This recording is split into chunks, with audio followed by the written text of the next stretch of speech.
আসসালামু আলাইকুম ভিউয়ার্স, নাক বারান্দাতে একটি পিলার ডিজাইন করে দিলাম চমৎকার করে।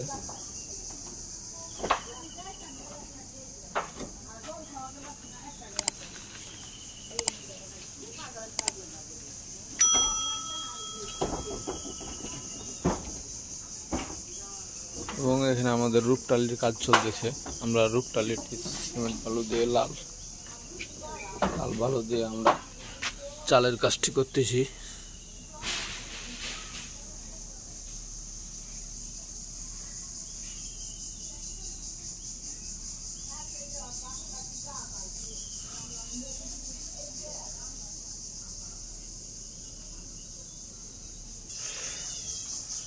এবং বারান্দার ডিজাইনটি করে দিলাম, পিলারটি করে দিলাম অনেক সুন্দর করে।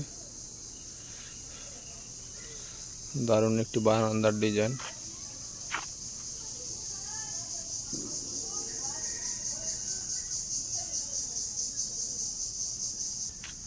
এবং এমন থেকে আমরা বারান্দাটি দেখব কেমন হয়েছে।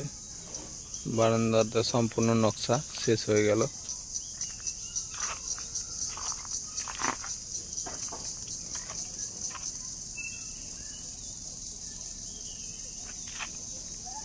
বাড়িটিতে দুটি পিলার ডিজাইন করে দিলাম অনেক সুন্দর করে।